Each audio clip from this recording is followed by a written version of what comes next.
अभिषेक बारेट और आप देख रहे हैं धमचिक धमचिक की चुनावी यात्रा इस वक्त सीकर पहुंची हुई है। सीकर में एक छोटा सा गांव है गुंगारा, जहां पर इस वक्त हमारी चुनावी यात्रा पहुंची है। और ख़ास बात ये इसलिए है क्योंकि चुनावी यात्रा में राष्ट्रीय लोकतांत्रिक पार्टी के संयोजक हनुमान बेनीवाल आने वाले हैं और आज हम आपको उनसे रूबरू करवाने वाले हैं।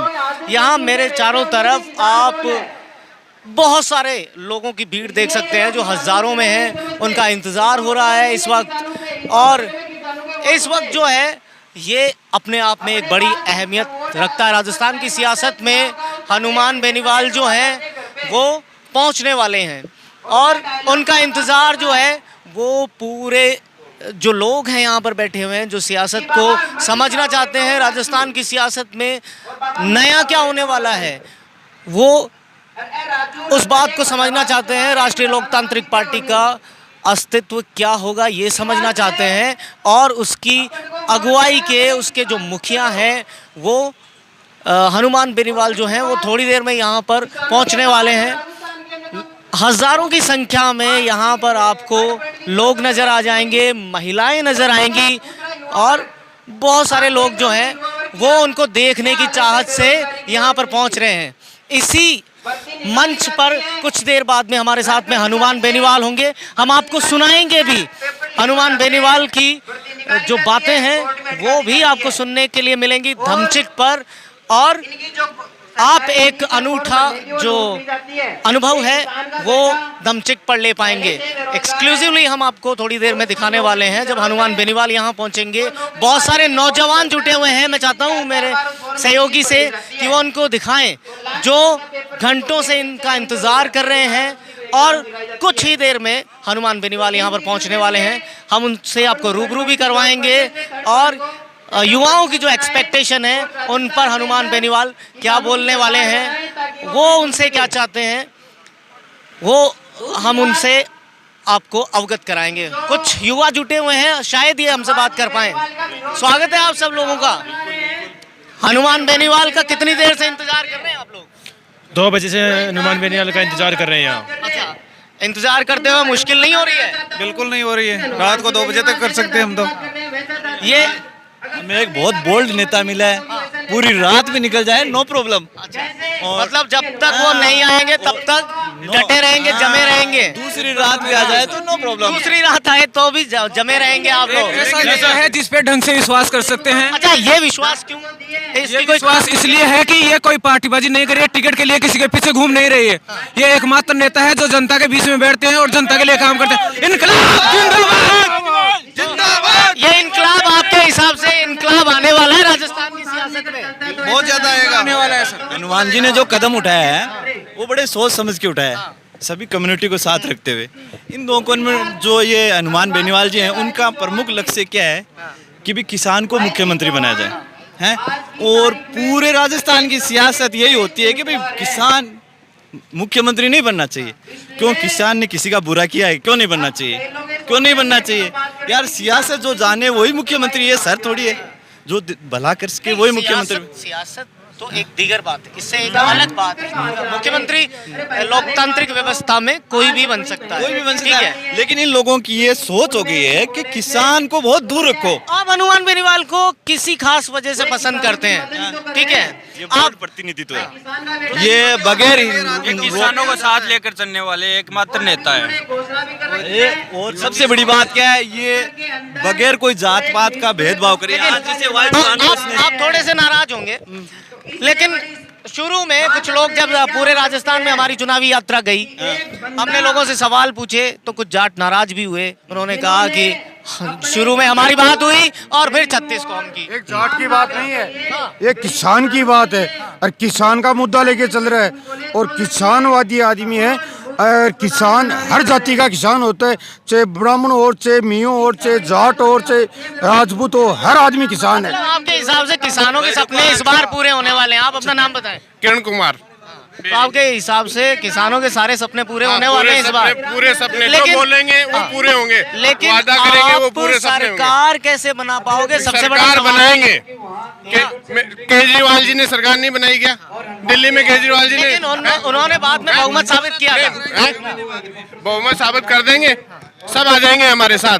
अच्छा, ये एक बड़ी बात चलती रहती है, आपकी जो मुखालफत करने वाले लोग हैं, आपके जो खिलाफ बोलने वाले लोग हैं, वो ये कहते हैं नहीं, कि हमारे- बीजेपी की भी टीम है, नहीं राष्ट्रीय लोकतांत्रिक नहीं पार्टी। है, कोई बीजेपी नहीं, सबने बीजेपी छोड़ दी, कांग्रेस छोड़ दी। यहाँ जो आए हैं कोई बीजेपी कांग्रेस के नहीं है, साहब, इन सिर्फ दोनों- सिर्फ लोकतांत्रिक पार्टी के हैं और आरपीएल के, आरएलपी। तो आप अपेक्षाएं क्या रखते हैं, क्या क्या अपेक्षाएं रखते हैं अपने नेता से? देखो ये ये दोनों हमारे नेता से अपेक्षा रखते हैं, सब जानते हैं कि हनुमान जी हैं जो किसानों के नेता हैं, किसानों की मदद करेंगे, जो टोल लगते हैं वो टोल माफ करेंगे, टोल नहीं लगने अच्छा, देंगे। इस बात में कितनी के- सच्चाई है? बिजली आती है, बिजली के बिल माफ करवाएंगे और किसानों की जो भी समस्या है, सब्सिडी है और है, सबके लिए हनुमान जी हमारे साथ रहेंगे। अच्छा, इस बात में इस बात का एक आरएलपी कार्यकर्ता ने, जब हम बाड़मेर में अपनी चुनावी यात्रा पर थे, तब उसने दावा किया था कि राजस्थान में जैसे भामाशाह कार्ड बनने के कैंप लगे थे, उसी तरह से नौकरियों के कैंप लगेंगे। इस वो बात हमारे में अभी आ रहे करते हैं आप? नहीं, मैं बिल्कुल किस तरह लगेंगे आप नाम बताएं। निवेश नाम है, बेरोजगारी नहीं रहेगी। हनुमान जी जब आ जाएंगे ना, बेरोजगारी बिल्कुल नहीं रहेगी। किसानों का कर्जा खत्म करवा देंगे, हैं? हाँ। और ये टोल वाला मुद्दा भी खत्म हो जाएगा। बिल्कुल होगा, बिल्कुल होगा। राजस्थान में इस बार किसानों की सरकार होगी। किसानों की सरकार होगी। मतलब इस बार आप लोग निराश नहीं होने वाले हैं। निराश नहीं होंगे हम। ये जो सांप्रदायिक ताकतें हैं, सबसे पहले इसको खत्म करना है। खत्म करेंगे पहले। समझ गए? ये जो आज जातिवाद में हाँ। भड़काते हैं, एक दूसरे से गांव में लड़वाते हैं, यार वो खत्म हो जाएगा। हम गांव में नुक्कड़ सभा करते हैं, हमारी आवाज से पता नहीं चलता ये मुस्लिम और ये मिजाट हूँ। यार इन लोगों ने मतलब इख्तलाफ पैदा कर दिया। इससे बड़ा गंदा काम क्या करेगी ये दोनों पार्टियां? तो आपने दोनों सरकारों का विकल्प जो है वो राष्ट्रीय लोकतांत्रिक पार्टी में खोजे हैं। हम इनसे परेशान हैं। मारवाड़ी में कहावत है, कहाँ कहाँ का हाथ जोड़ दिया, परेशान कर अरे दिया। मारवाड़ी वाली कहावत सुनने दो। आगे से मुकेश, बता भाई, ये बोल रहे हैं कि हमारे नेता क्या करेंगे। आप भी बता दो। हमारे नेता किसानों के लिए कर्जा माफ करेंगे करप्शन के खिलाफ और बिजली मुफ्त देंगे। निराशा तो नहीं होगी, निराश तो नहीं होंगे, निराश तो नहीं होंगे बीजेपी या कांग्रेस की तरह। नहीं होंगे निराश, हम क्यों निराश होंगे? निराश नहीं होंगे। अच्छा, पूरे राजस्थान में आपके हिसाब से पत्ता साफ होने वाला है। अगर एक सवाल और है, राजस्थान में कर्नाटक दोहराया जाएगा, जो कर्नाटक में हो वही राजस्थान में होगा। राजस्थान में कर्नाटक दोहराया जाएगा। दोनों पार्टियों ने ये जो जातिवाद का जहर खोला है, भारतीय जनता पार्टी, भारतीय कांग्रेस पार्टी, इस जहर को खत्म करने के लिए हनुमान जी आए हैं। और हनुमान जी एक 36 कौम के नेता हैं और किसानों के नेता है वो, और जवानों के नेता है, और बहुत अच्छा संघर्ष कर रहे हैं। और अब की बार 100% लगता है कि मुख्यमंत्री बनेंगे हनुमान जी। तो हनुमान बेनीवाल से राजस्थान की सियासत को, राजस्थान के युवाओं को और हर युवा, या चाहे वो बुजुर्ग हो, चाहे वो वरिष्ठ जन हो, सबको उम्मीद है कितना खरा उतर पाएंगे ये आने वाला समय तय करेगा। और कुछ देर में आपको हम हनुमान बेनीवाल से भी रूबरू करेंगे। जिंदाबाद, जिंदाबाद।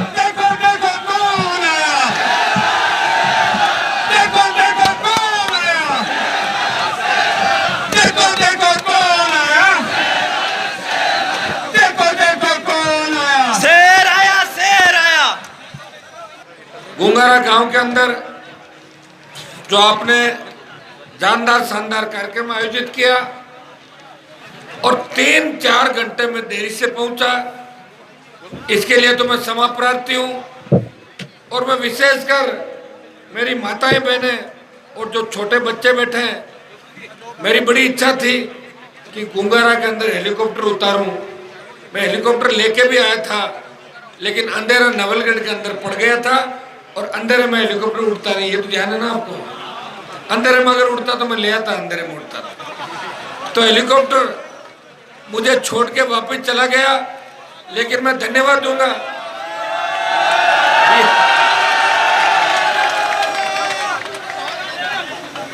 ऐसा करेंगे जब भी दोबारा समय मिलेगा। इतना भरोसा आपको दिलाता हूं, इस धरती पे दोबारा हेलीकॉप्टर से आएंगे और आपके बीच सभा भी करेंगे। और मेरे छोटे बच्चे जो सामने बैठे हैं, इनको निराश नहीं करेंगे, इतना विश्वास मैं आपको दिलाता हूं। भाइयों, अब की बार जो आपने विधायक भेजा, मेरी सीट के इस साइड में उसकी सीट है, बीजेपी के पाला है ना, यूं चलती है गोल, मैं उसकी तरफ देखता हूं, मैं 5 साल देखता रहा, मैंने कहा कभी कभी तो ये हंसेगा, हमारे सामने देखेगा, बोलेगा, ये तो मेरा भाई वास्तव में जलधारी निकला जल में। इसको तो एक काम करो, इसको पकड़ के मगरमच्छ के पास जल में ही छोड़ दो, अब जलधारी है तो जल के अंदर चला जाए। ये तो वास्तव में जलधारी तगड़ा ही है भाई, जलधारी। आप ऐसे ऐसे लोगों को जीता के क्यों भेजते हो, क्यों शेखावाटी का अपमान करते हो आप? ये सूरवीरों की धरती है, कम से कम ऐसे लोगों को भेजो जो ठोक के आपके लिए काम कर सके। मैं तो जब शेखावाटी विश्वविद्यालय का मुद्दा था उसको भी उस समय भी उठाता था, और अब भी जब शेखावाटी विश्वविद्यालय के अंदर गलत रिजल्ट आए तब भी बात करता था। सीकर का मेडिकल कॉलेज राजेंद्र राठौड़ चूरू ले गया। मेरे भाइयों, मैंने रैली के अंदर भी कहा था कि सीकर का मेडिकल कॉलेज वापस लाएंगे, चाहे कोई सी भी सरकार बने, इससे फर्क नहीं पड़ता। हमने जो कह दिया वो कर दिखाया। जब 5 साल इस वसुंधरा से नहीं डरे, और जब वसुंधरा को उसकी नानी याद दिला दी, तो कोई भी मुख्यमंत्री हमारा कुछ भी नहीं बिगाड़ पाएगा राजस्थान में। वैसे मैंने 3-4 मुख्यमंत्री देखे राजस्थान के अंदर, मेरे को ज्यादा फर्क नहीं पड़ता, बस मैं जीत के आ जाऊं। और अब की बार मेरी फौज, ये संख्या जो 40 है, ये 40 की अगर संख्या आ गई, पिछली बार तो मैं अकेला ही 199 से लड़ रहा था, और इस बार 57 सीटों में से 40 पे जोरदार मुकाबला है, और 25 से 30 पे 1 नंबर पे चल रहे हैं, और कुछ पे 2 नंबर 3 नंबर पे 2-2, 3-3 हजार वोटों चल रहे हैं। तो हेलीकॉप्टर आज से उड़ान भर ली हेलीकॉप्टर ने, आप चिंता मत करो, 8-10 दिन के अंदर जो 2 नंबर वाली है वो 1 नंबर पे आ जाएगी, और 3 नंबर वाली वो भी 1 नंबर पे आ जाएगी। और मुझे पूछा मीडिया के मेरे साथियों ने कि अगर आपकी 40-45 सीट आ गई और ऐसा हो जाए कि सरकार आरएलपी के बिना नहीं बने, तो आप क्या करोगे? मैंने कहा मुझे अभी भी नहीं जाना क्या आपने? बोले बताओ। तो मैंने कहा चुनाव ही कराऊंगा वापस, और क्या करूंगा, ताकि 125 सीट जीत का असली किसानों का राज राजस्थान का। एक बार अब हमने देख लिया सारा गणित, और टिकट जब खुद ही बांट दी, तो अब चिंता करने की आवश्यकता नहीं। इस बार कई योद्धा चुनाव मैदान के अंदर है, मैंने नए बच्चों को भी टिकट दी। मेरा भाई राजेश मांडिया भी नीचे खड़ा था, मैंने कहा तुमने क्यों नहीं लड़ा चुनाव? वो हंसने लग गया। मैंने कहा अब के तो करीब छात्र नेताओं ने लड़ लिए, और जो लड़ता है वही आगे बढ़ता है, और जो इंतजार करता है वो उसके तकलीफ आती है। तो ये तो आपका भाई टिकट बांट रहा था, तो भाई से ले लेते टिकट। मेरे जब टिकट बांट रहा था 18 तारीख की रात को, मैंने सबसे ज्यादा टिकट शेड्यूल कास्ट के जनरल सीटों पे भी लड़ते लड़ते कोई गोली मेरा सीना चीर कर चली जाए, मुझे गम नहीं। मैंने राजस्थान के किसान के बेटों के अंदर वो जोश और ऊर्जा भर दी है जो तात्या टोपे और भगत सिंह ने आजादी के आंदोलन के अंदर देश के जवानों के अंदर भरी थी। मेरे भाइयों, जब 29 तारीख को पार्टी की घोषणा हुई, लाखों लोग जब आए थे, तब मुझे एक अधिकारी कह रहा था कि वसुंधरा राजे टीवी देख रही थी, लाइव चल रहा था, और लगातार कह रही थी इतनी भीड़ कैसे आई, हनुमान नई पार्टी कैसे बना सकता है, नई पार्टी कैसे बन गई। और ये सही है कि अगर वसुंधरा को पता लग जाता कि मैं नई पार्टी बना रहा हूँ, तो मेरी पार्टी वो कभी नहीं बनने देती है। तो आप मानते हो ना, मैंने चुपके चुपके बना दी पार्टी, पता भी नहीं लगा। और चिन्ह भी ऐसा लाया हूँ, ये वसुंधरा वाली बोतल नहीं है, ये पीने के पानी की बोतल है। ये बच्चा जब स्कूल जाता है तो बोतल और टिप्पण नहीं भूलता, और ये वो बोतल है जब कोई मेहमान आता है तो अपन उसको बोतल का पानी पिलाते हैं। इसका कारण है मेरे भाइयों कि 70 साल बाद आज भी दोनों सरकारें शुद्ध पानी, फिल्टर पानी राजस्थान की जनता को नहीं पिला पाई, इसलिए बोतल का पानी लाके आप मेहमान नवाजी करते हो। ये बोतल का चिन्ह जिस तरह शुद्ध और पारदर्शी जल को दर्शाता है, उसी तरह हनुमान बेनीवाल स्वच्छ और पारदर्शी सरकार राजस्थान की जनता को देगा और इस बोतल के पानी से यहाँ की गंदगी भी राजस्थान की साफ कर देगा। आधी गंदगी तो मैं 7 तारीख को साफ कर दूंगा और कोई बच्ची खुची होगी आगे आगे आगे उम्र का एडजस्टमेंट भी ठीक है, 44 का ही तो हुआ हूँ अभी, थोड़ी लड़ाई और लड़ लेना। आपको तो वैसे ही लड़ना ही तो और क्या करना, लड़ना ही है ना, तो अपने भाई के साथ लड़ लेना। मैं धोखा नहीं दूंगा, मैं मौका दूंगा राज के अंदर आने का आपको। मैं उन नेताओं में से नहीं हूँ जो दिन में कुछ कहते हैं और रात की 9 बजे 7 स्टार होटलों के अंदर जाके आपकी भावनाओं का सौदा करते हैं। मैं वो किसान का बेटा हूँ जो कहता हूँ वो करता हूँ और किसी के आगे झुकता नहीं सिवाय किसानों के और किसान के बेटों के। आप अगर जिद कर लेते हो तो आपके आगे मेरी जिद भी नहीं चलती, इसलिए आप जिद कर करके कई टिकट भी ले गए, मेरे से ले गए नहीं ले गए। 2 सीटों पे बहुत पैसे वाले कैंडिडेट आए। मैंने कहा पैसा तो आपके पास है लेकिन आपका दामन दागदार है, आप जेल के अंदर रहे हो भ्रष्टाचार के मामले में, आप अपराधी हो, जेल में रहे हो और अपराध भी ऐसा किया जो माफ करने लायक नहीं। ऐसे लोगों को हनुमान बेनीवाल टिकट नहीं देता। आप जाइए। और एक आपके शेखावटी अंचल से भी ऐसा नेता आया था। भाइयों, मैं नाम नहीं लेना चाहता किसी के, मेरी सीट निकल जाती, लेकिन आप मुझे गाली देते कि हनुमान बेनीवाल ने सीट के लिए ऐसे वैसे लोगों को टिकटें दे दी जो किसान विरोधी है। इसलिए मैंने ऐसी कोई टिकट नहीं बांटी जिससे आपका दिल दुखे। आपके भाइयों ने एक एक व्यक्ति का ध्यान रखा, हर उस नेता का ध्यान रखा जो किसानों की बात करता है, किसानों के सम्मान की लड़ाई लड़ता है। और उसके बाद भी अगर मेरा कोई ध्यान नहीं रखे मुझे चिंता नहीं, क्योंकि किसान के बेटे मेरा ध्यान रखेंगे, तेजाजी महाराज मेरा ध्यान रखेंगे। मैं लड़ाई लड़ूंगा और आखिरी दम तक लड़ूंगा। मैं आपको आह्वान करता हूं कि सीकर के अंदर आपको वाहिद साहब को भारी मतों से जीताना है, कांग्रेस को तीसरे नंबर पर डालना है और उस जलधारी को भी 30-40 हजार वोटों से दूसरे नंबर पर डालना है, ताकि दोबारा कोई चुनाव लड़ने की हिम्मत नहीं करे। शेखावटी के जवानों का इस बात का भी धन्यवाद दूंगा कि आपने हमेशा मेरा सहयोग और साथ दिया। और सीकर से ऐसा रिश्ता मेरा हो गया कि जब तक 2-3 दिन के अंदर 10-5 आप लोग मिल नहीं जाओ तो मुझे नींद नहीं आती। इसलिए सीकर, झुंझुनू और नागौर इनके बीच ही, मारवाड़ के बीच घूमता रहता हूँ। और सीकर ऐसा लगता है जैसे मेरा खुद का जिला है, मेरा खुद का गांव है। बोलिए बालाजी महाराज की, वीर तेजाजी महाराज की, रामसा पीर की। एक जितने भी हमारे भाई आए हैं, अब यहाँ जितने भी मेरे भाई बैठे, सब लोग साधन लेके और धीरे धीरे गाड़ी चलाते हो। आप क्या ज्यादा तेज चलाते हो गाड़ियां? सब मेरे साथ सीकर चलेंगे, जहाँ बकरा मंडी के अंदर हजारों लोग वाहिद साहब का और आपका इंतजार कर रहे हैं।